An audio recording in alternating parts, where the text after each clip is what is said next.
Um tempo em que a escrita era privilégio dos conquistadores, um artista empunhou uma pena como arma e o desenho como testemunho. No coração dos Andes, após a queda do maior império da América do Sul, surge uma voz inesperada, um homem entre dois mundos, indígena e cristão, herdeiro da nobreza inca e cronista da injustiça social.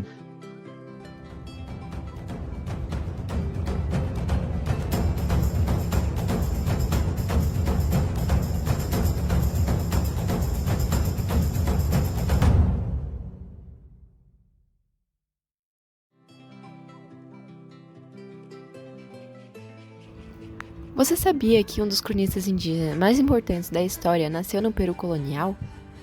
Vamos conhecer Felipe Guamán Poma de Ayala, uma figura incrível do século XVI.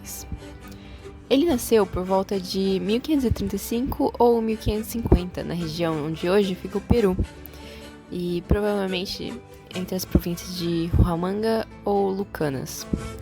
Apesar das incertezas sobre o local e data exata, sabemos que Guamán tinha sangue nobre. Ele era descendente da elite indígena da dinastia Yorowica-Huánuco e ainda afirmava ter ligação com a realeza inca por meio de 3 linhagens diferentes. Mesmo vindo de uma família de prestígio, ele não teve acesso à educação formal. Quem o alfabetizou foi o seu meio-irmão, que era um sacerdote mestiço. E, posteriormente, ele continuou seus aprendizados com o frade Martim de Murua, da Ordem Mercedária. Desde cedo, Guamán Poma demonstrou um talento especial para os idiomas. Ele falava vários dialetos do Quichua e do Aru, e aprendeu o espanhol ainda jovem. Mesmo sem dominar completamente essa gramática espanhola, ele escreveu bastante nessa língua, e misturava com o Quichua, o Aymara e até o latim. Essa mistura mostrou bem como sua formação era única e como ele unia os saberes indígenas e os europeus.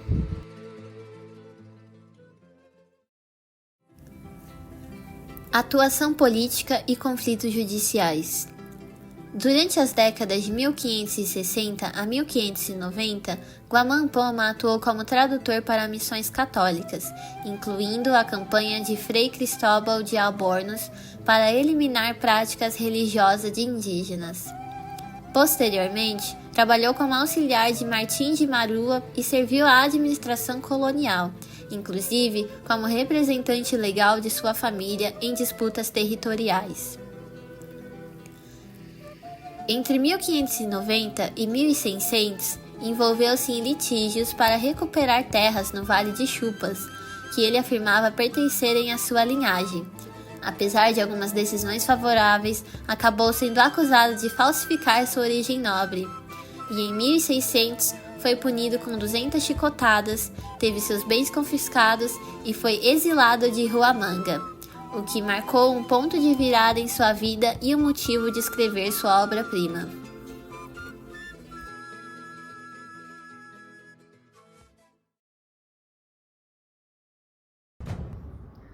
Você já ouviu falar de uma obra com quase 1.200 páginas e 400 desenhos feitos por um só homem?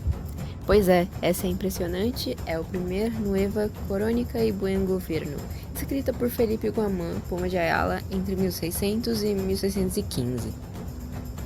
O manuscrito tem 1.189 páginas e nada menos do que 398 desenhos feitos pelo próprio autor. E qual era o seu objetivo? Ele queria entregar essa obra diretamente ao rei Felipe III da Espanha. E a sua missão era bem clara: denunciar os abusos dos colonizadores espanhóis e propor uma nova forma de governar os povos andinos, unindo a sua organização social dos incas e os valores cristãos e tecnologia europeia. O texto é uma mistura de gêneros literários e visuais. Mistura crônicas históricas, sermões, cartas políticas, retratos, cenas do cotidiano, mapas e até representações religiosas.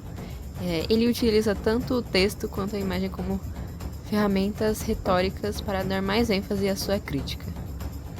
Nos 2 primeiros terços da obra, ele mostra toda a riqueza cultural, intelectual e social dos povos andinos, defendendo a sua nobreza e sofisticação.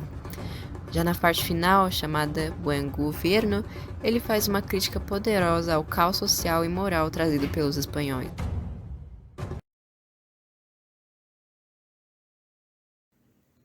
As ilustrações de Guamã mesclam diversas técnicas europeias de composição com traços indígenas. Embora ele utilizasse perspectivas e ideais ocidentais de organização espacial, seu estilo artístico refletiu uma estética andina própria, com traços simples, formas achatadas e abstrações geométricas. Muitos dos desenhos incorporam símbolos incas e cristãos, revelando uma fusão cultural única. Exemplos notáveis incluem seu mapa mundi do Reino das Índias, onde Cusco, a capital do Império Inca, aparece no centro-universo, utilizando técnicas cartográficas europeias aliadas à cosmovisão inca. Outro símbolo, muitas vezes usado, é a divisão social inca, em que há o Hanan, a metade superior, e o Hurin, a metade inferior. Felipe Guamã aplica para representar estruturas de poder, inclusive sua página de título, onde se posiciona abaixo do rei, mas ainda próximo da autoridade papal.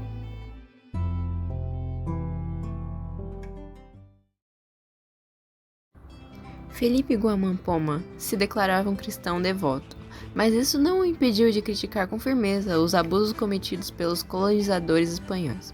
Pelo contrário, ele usava justamente essa fé para mostrar o quanto o projeto colonial estava distante dos valores cristãos. Em várias de suas ilustrações religiosas, Guamã reposicionava os personagens, colocando os santos e figuras divinas como os verdadeiros vitoriosos, sem dar protagonismo aos espanhóis. Um exemplo marcante é o da imagem chamada O Milagre de Santa Maria. Nela, a Virgem aparece sobre os guerreiros incas derrotados.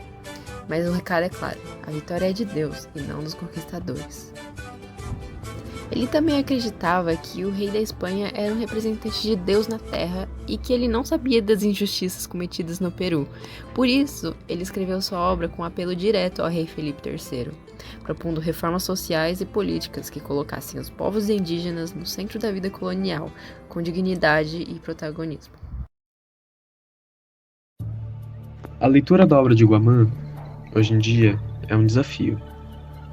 Estamos separados por séculos de geografias e por culturas. Ele escreveu no Peru colonial do século XVII, e nós, em outro tempo, lemos a sua obra em meio a um Brasil urbano, mestiço e ainda profundamente marcado pelas cicatrizes da colonização. E mesmo assim, o diálogo com os seus registros continua urgente. Porque entender a formação do Brasil, e mais amplamente da América Latina, exige voltar o olhar para esse território originalmente indígena, moldado pela violência da conquista e mais tarde reconstruído sobre a ideia de nação. A sua escrita tem algo raro, ela permanece aberta. É como se ele estendesse a mão através dos séculos, criando uma ponte entre quem escreveu e quem lê. Uma ponte feita de perguntas, de crises que não cessaram, crises do passado que reverberam no presente, porque a busca por justiça, por reparação, por um remédio, ainda não terminou.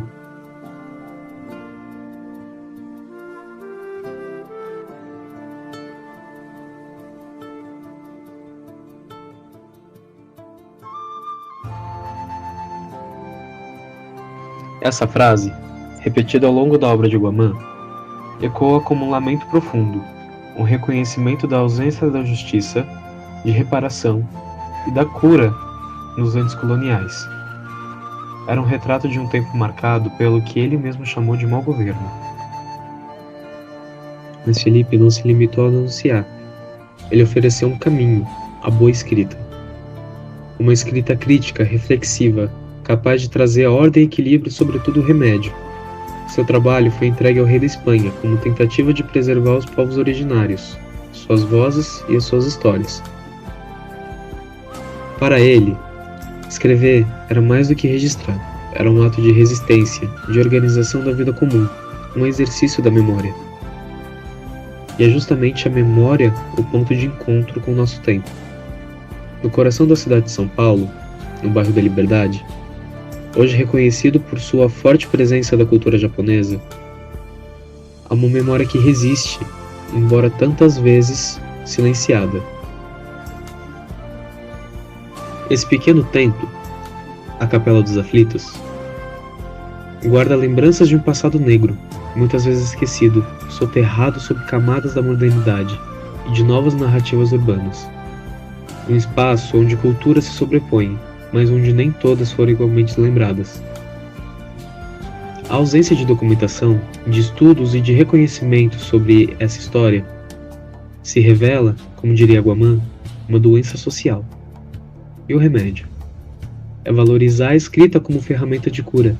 É pesquisar, escutar, lembrar. É trazer à tona vozes apagadas da nossa formação enquanto povo, enquanto cidade, enquanto país. Porque sem memória não há remédio, e sem remédio não há futuro. Na seção Nova Crônica, no capítulo 21, intitulado O Capítulo dos Ídolos, Guaman se aproveita do silêncio como uma forma de proteger os conceitos sagrados andinos.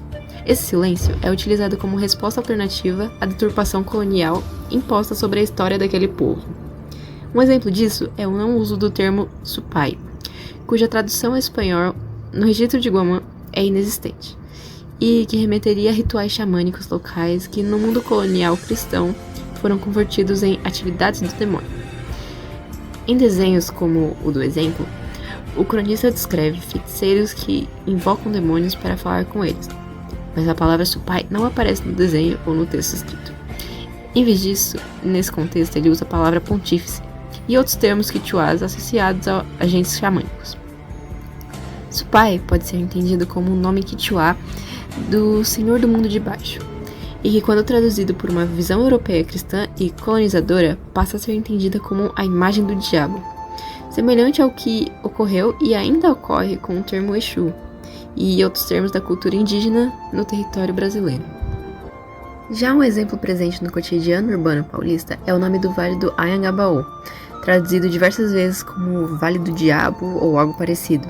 No entanto, o termo Anhangabaú representa, na verdade, uma força muito intensa ou um espírito protetor severo, e não necessariamente o mal, como se é entendido na cultura sacra cristã, que sempre apresenta uma visão dicotômica entre o certo e o errado, o bom e o ruim.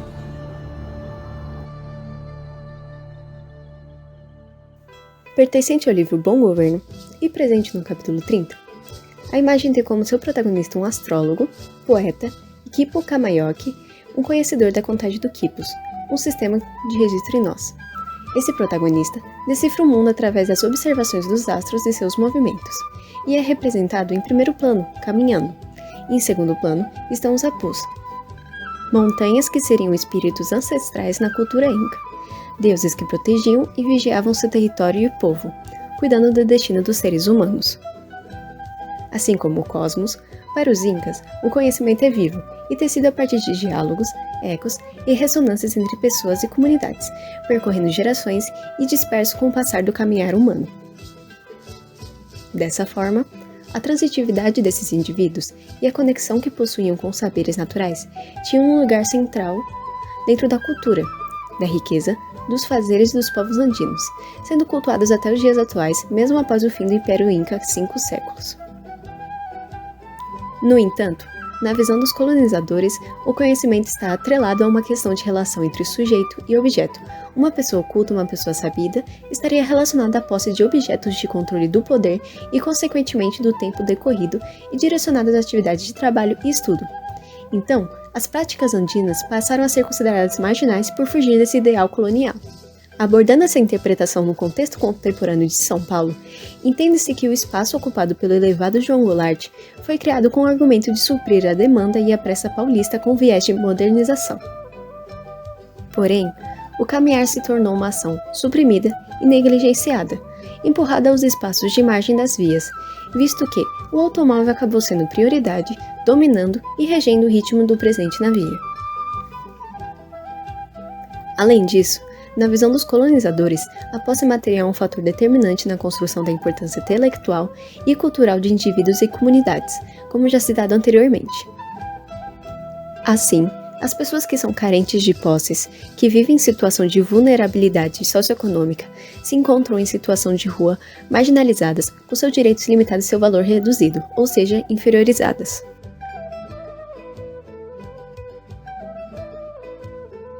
Nesse registro, vemos uma cena tranquila. Um homem e uma mulher sentados em um pátio, cercados por árvores frutíferas, pássaros e por uma construção que sugere abrigo, permanência. o homem oferece à mulher um punhado de folhas de coca. Esse gesto simples carrega um significado profundo, a relação dos povos andinos com a natureza, com as plantas como guardiãs de saberes. Entre muitas culturas indígenas, acredita-se que o conhecimento está presente em tudo, nas folhas, nos rios, nos animais e até nas montanhas. O encontro com a natureza nesse contexto é mais do que contemplação, é comunhão. É o espaço onde compartilha experiências, onde se descansa, se escuta e se aprende. E onde humanos e não humanos constroem saberes juntos. Mas com a colonização, essas práticas foram deslegitimadas, perseguidas, criminalizadas. As plantas, antes companheiras, passaram a ser vistas com desconfiança. Os espaços verdes, sem uma função produtiva, ou seja, sem um retorno econômico, foram sendo apagados, cercados e até mesmo abandonados. Ainda hoje, essa lógica persiste. O exemplo está no Instituto Federal de São Paulo, onde estudantes lutam pela reabertura do bosque, um espaço de permanência, de encontro e de contato com a natureza, que foi fechado sem diálogo com a comunidade. E assim, uma narrativa de criminalização tenta silenciar o valor simbólico e afetivo de um lugar que também poderia oferecer um remédio, assim como os registros andinos. Remédio do encontro, remédio do verde, o remédio de estar com a terra e aprender com ela.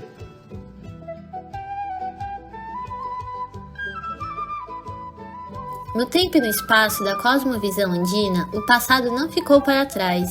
Ele vive presente nas montanhas, os apus, que se erguem como guardiãs entre o mundo visível e o invisível.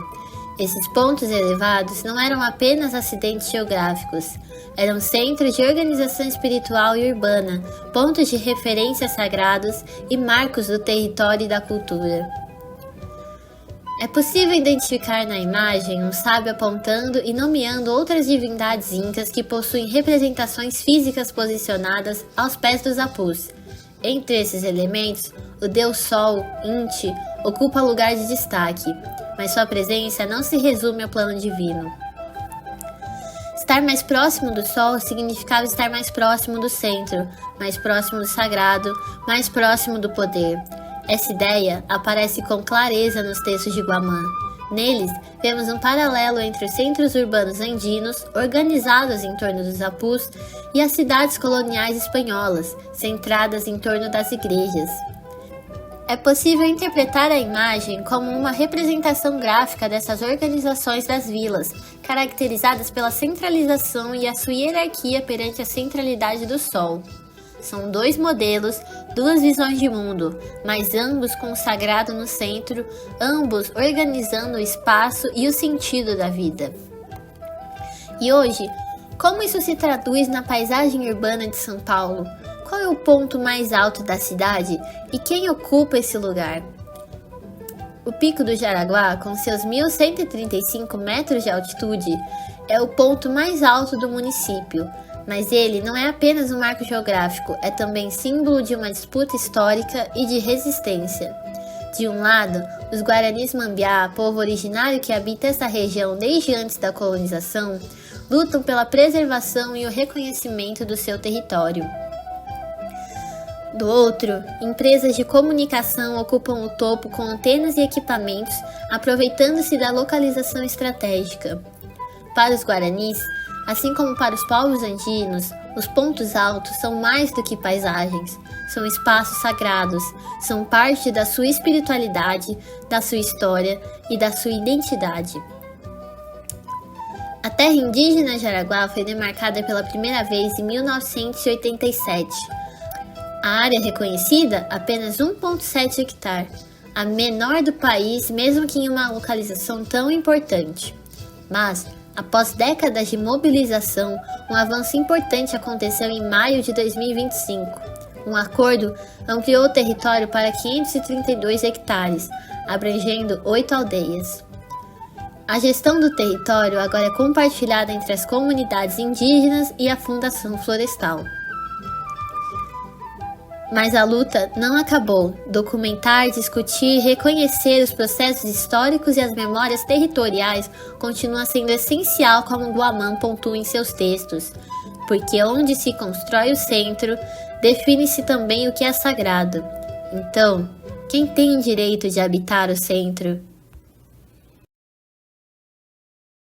Suas obras originais foram enviadas à corte espanhola, mas nunca chegaram ao rei. Ficaram esquecidas por séculos, até serem redescobertas na Biblioteca Real da Dinamarca, onde repousava desde pelo menos o século XVII. Só em 1908, o mundo teve acesso à obra, graças ao pesquisador alemão Richard Pietschmann. El primer Nueva Crónica e Buen Gobierno é considerada a mais longa e detalhada crítica ao domínio colonial escrita por um indígena durante todo o período colonial latino-americano. Seu valor histórico, literário, linguístico e artístico é imenso, tanto pela perspectiva indígena quanto pela riqueza cultural que preserva. E foi justamente essa potência estética e política que nos inspirou a realizar uma série de intervenções artísticas.